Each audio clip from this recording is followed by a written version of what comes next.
अस्सलाम वालेकुम। So welcome back with another video.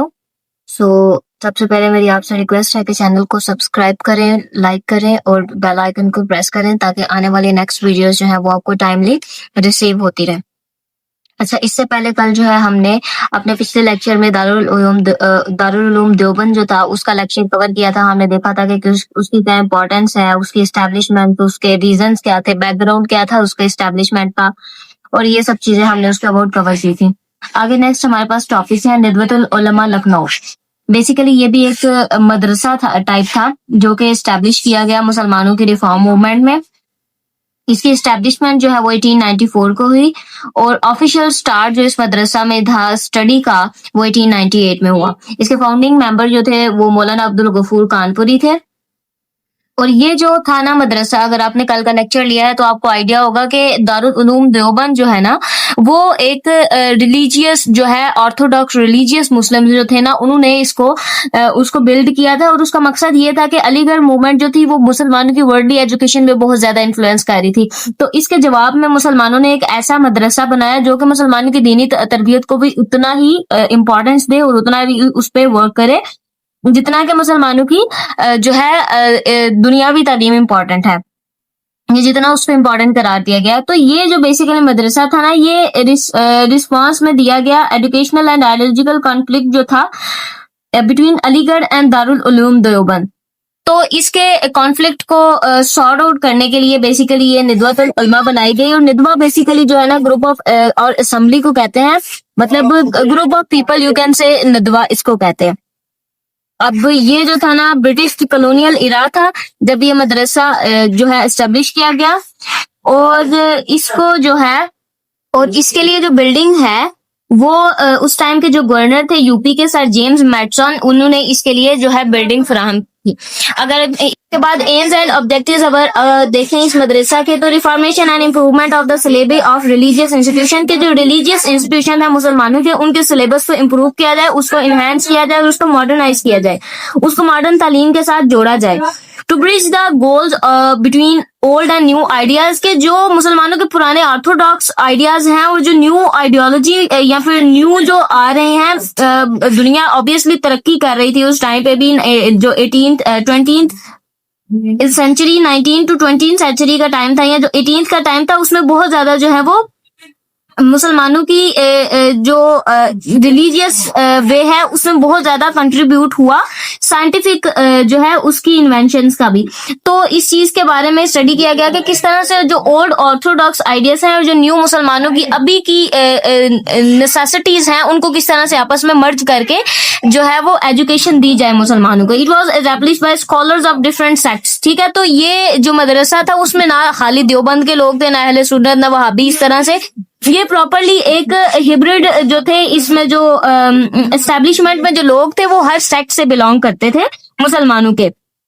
Practical provide the practical way to unite Muslims, ठीक है।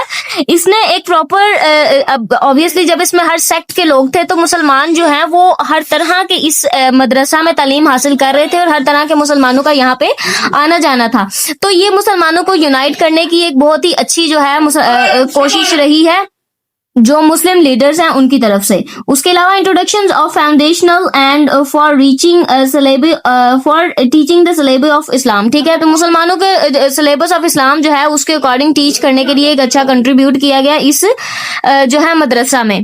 और जो न्यू सिलेबस है मुसलमानों के लिए उसको जो है उसकी प्रॉपर से एक उसको किया गया, ऑर्गेनाइज किया गया और उसके अलावा उसको जो है वो एप्लीकेबल बनाने के लिए काफी ज्यादा काविशें की गई। Producing scholars well versed not only Quran and सुन्ना बट आल्सो फुली एक्वेंटेड, ठीक है, विद द कंटेम्परेरी प्रॉब्लम्स के जो अच्छा यहाँ पे जो टीच कर रहे थे स्कॉलर्स या जो भी वहाँ पे सर्व करने वाले थे वो मुसलमानों के लिए दीनी और दुनिया सुन्ना और कुरान की तालीम तो वो दे रहे थे, लेकिन एट दैट टाइम वो मुसलमानों की जो करंट प्रॉब्लम्स थी जो मुसलमान फेस कर रहे थे ड्यूरिंग द ब्रिटिश एरा उनसे भी वाकिफ थे कि मुसलमान किस तरह से अपने कल्चर और अपने जो रिलीजियस है उससे बहुत ज्यादा हटते जा रहे हैं और उन पे किस तरह से ब्रिटिश का इन्फ्लुएंस बहुत ज्यादा बढ़ता जा रहा है और वेस्टर्न सोसाइटी किस तरह से उनके जो माइंड सेट है उसको किस तरह से खराब कर रही है हमारी जो उस टाइम की न्यू जनरेशन थी उसको। तो इसके लिए मुसलमानों ने काफी ज्यादा कोशिशें की कि किस तरह से मुसलमानों को کس طرح سے مسلمانوں کو اسلام کے ساتھ کنیکٹ کیا جائے اور اسلام جو ایک مکمل ضابطہ حیات ہے اس کی ٹیچنگز کے اکارڈنگ اسلامی نوجوانوں کو کس طرح سے ٹرین کیا جائے کہ وہ ویسٹرن سوسائٹی اور اس کے جو ایک سراب ہے اس سے دور رہیں اور اسلام پر ہی پراپرلی انحصار کریں. اچھا، جیسے میں نے آپ کو پہلے بتایا کہ یہ جو انسٹیٹیوٹ تھا یہ basically as a bridge work کر رہا تھا آرتھوڈاکس مسلمانوں کے درمیان اور سر سید جو اسکول آف تھاٹ ہے اس کے درمیان، کہ وہ ایک سر سید اسکول آف تھاٹ جو تھا وہ ایک پراپرلی کمپلیٹلی جو ہے وہ ورلڈلی ایجوکیشن جو ہے مسلمس کی اس پہ انفلوئنس کر رہا تھا.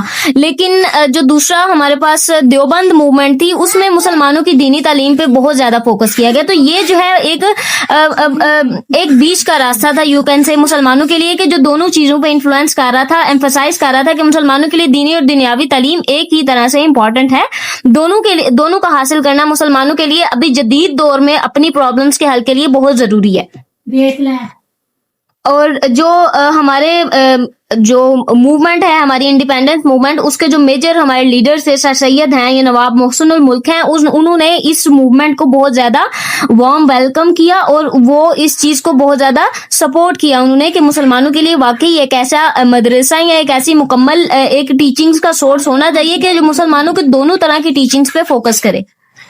اچھا، اور اس کی جو سروسز ہے میں نے آپ کو جیسے پہلے بتایا کہ وہ جو تھا یہ جو اسکول آف تھاٹ تھا یا یہاں کے جو ندوہ کے جو لوگ تھے وہ بہت زیادہ اس چیز کو سمجھ چکے تھے یا وہ اس چیز سے کافی زیادہ آشنا تھے کہ مسلمانوں کے لیے دینی اور دنیاوی تعلیم دونوں بہت امپورٹنٹ ہے. تو وہ لوگ تھے بہت زیادہ ایکوینٹڈ تھے ماڈرن ایجوکیشن کلانس کے ساتھ. اس کے علاوہ وہ ریلیجیس اور انٹلیکچوئل اچیومنٹس میں بھی اسلام کی بہت زیادہ ان کا انفلوئنس تھا. تو انہوں نے دونوں ٹیچنگز پہ برابر جو ہے وہ انفلوئنس کیا اور برابر زور دیا کہ ہمارے لیے یہ دونوں ٹیچنگز ایز سچ امپورٹنٹ ہے.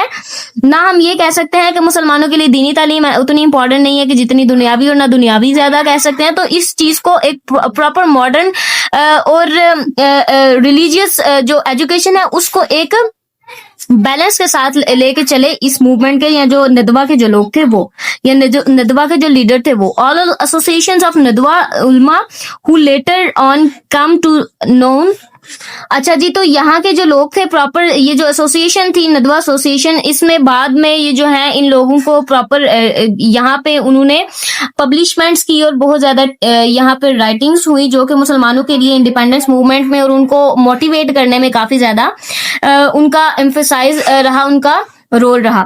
اس کے بعد اس کے پرومیننٹ اسکالرز جو ہیں وہ مولانا شبلی نعمانی ہے جنہوں نے سیرت النبی لکھی تھی، ایک فیمس ویل نون بک ہے اسلامک ہسٹری کے اکارڈنگ اور سنت کے اکارڈنگ.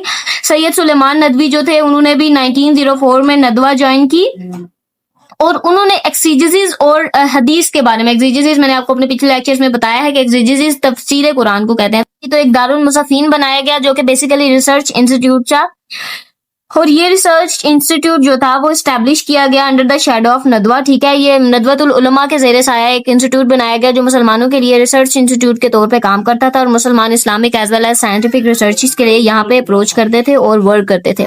سو یہ تھا جی آج کا لیکچر. اور ندوہ جو موومنٹ ہے ندوۃ العلماء، یہ ایز سچ میں یہ تو نہیں کہوں گی کہ بالکل امپورٹنٹ نہیں ہے، لیکن ایز کمپیئر ٹو دا جتنے اس سے پہلے ہم نے کیا ہے ریفارمرز کیے ہیں یا موومنٹس کیے ہیں ان سے تھوڑی سی کم امپورٹنٹ ہے.